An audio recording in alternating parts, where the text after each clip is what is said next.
Shalom Bapak Ibu Saudara yang diberkati Tuhan, selamat pagi. Selamat berjumpa lagi dalam waktu teduh bersama edisi Selasa 21 Desember 2021. Mari kita siapkan bacaan kita Roma 8 ayat 18 sampai 30. Mari bersama kita berdoa. Terpuji Allah Tuhan yang baik, penuh kasih dan cinta. Pagi ini kami menikmati karya-Mu, dimungkinkan lagi mengalami kasih Tuhan di hari baru ini. Terima kasih, dan pagi ini kami bersama-sama akan membaca dan merenungkan firman-Mu. Kami mohon Roh Kudus memperlengkapi kami. Kami sangat terbatas untuk mengerti dan memahami firman Allah. Karena itu kami mohon kuasa Roh Kudus memperlengkapi kami, sehingga firman Allah ini sungguh-sungguh kami pahami dan lakukan dengan baik di tengah-tengah hidup ini. Ampuni dosa kami ya Tuhan, bersabdalah bagi kami semua. Dalam nama Tuhan Yesus kami berdoa. Amin. Roma pasal 8 ayat 18 sampai 30. Pengharapan anak-anak Allah.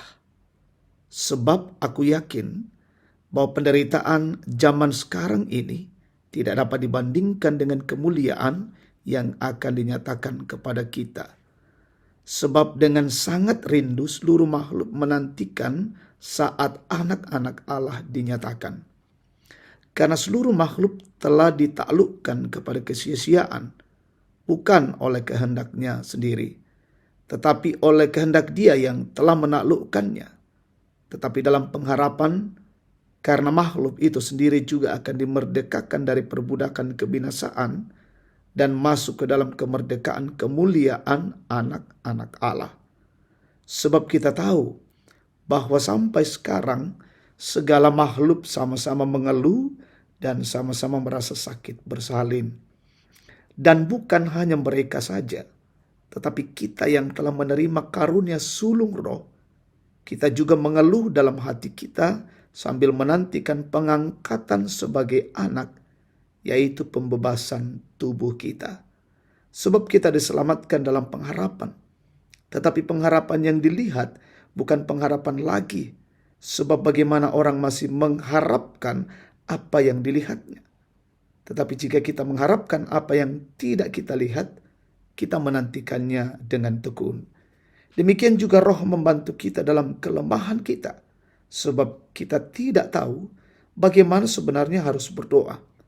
Tetapi Roh sendiri berdoa untuk kita kepada Allah dengan keluhan-keluhan yang tidak terucapkan. Dan Allah yang menyelidiki hati nurani mengetahui maksud Roh itu, yaitu bahwa Ia sesuai dengan kehendak Allah berdoa untuk orang-orang kudus.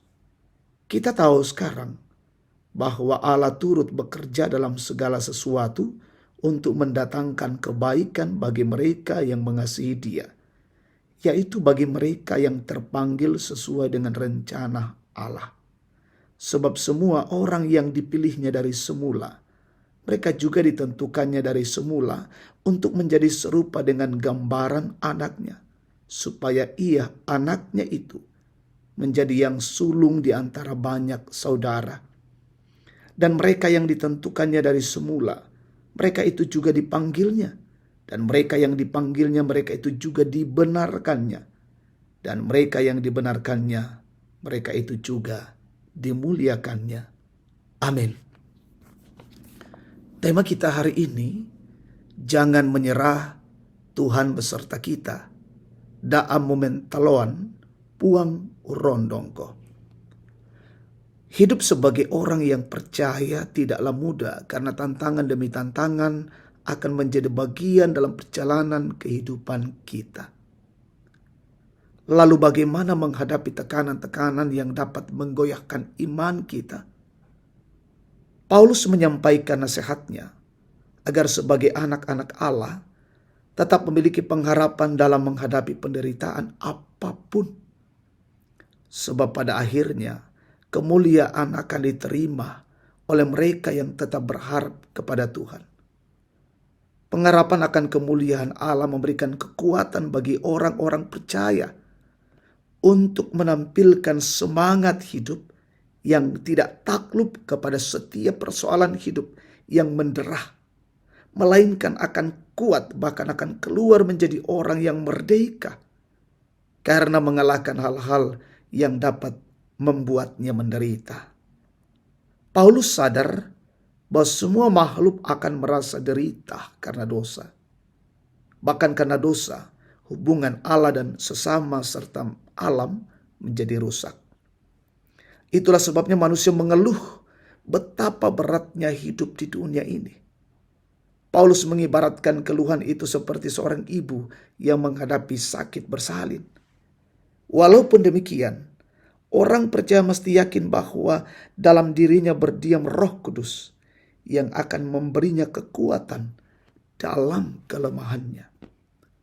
Lalu bagaimana dengan kita? Sudah pasti bahwa dalam menjalani hidup keseharian akan banyak persoalan dan tantangan yang dapat membuat kita jatuh ke dalam pergumulan. Terlebih kehidupan beriman kita. Walaupun demikian, janganlah khawatir karena dalam diri kita berdiam Roh Kudus yang akan selalu menuntun kita untuk tetap kuat dan percaya bahwa anak-anak Tuhan akan selalu mendapat perlindungan dari Kristus. Amin. Mari kita berdoa. Terpujilah Allah Tuhan, Allah yang penuh kasih. Dan kasih Allah itu sempurna bagi dunia dan kami semua. Terima kasih firman Tuhan menguatkan bagi kami pagi hari ini. Menjalani hidup yang Tuhan anugerahkan ini.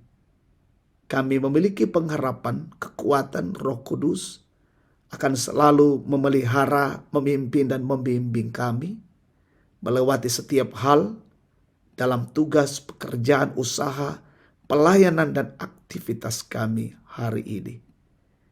Sekiranya apa yang kami lakukan menjadi hormat dan kemuliaan bagi nama Tuhan.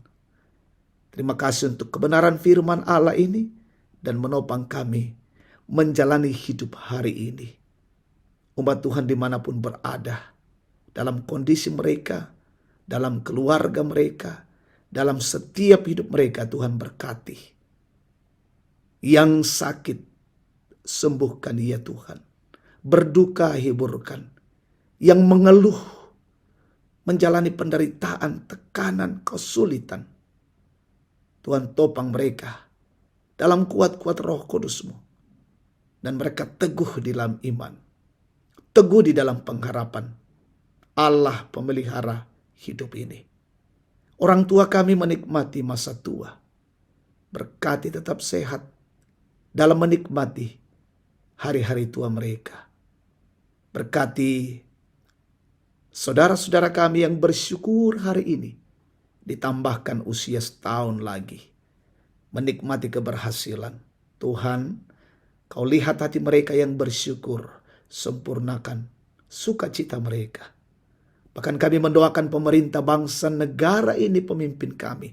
Berkati Bapa, tambahkan hikmat negara ini dalam kondisi aman dan tentram. Bahkan diberikan kemampuan pemerintah menghadapi COVID-19. Terima kasih Tuhan, tuntun kehidupan kami hari ini menjadi hidup yang berkenan dan memuliakan Engkau. Ampuni dosa kami. Dalam nama Yesus Tuhan kami berdoa. Amin. Demikian waktu teduh bersama, Tuhan dipermuliakan.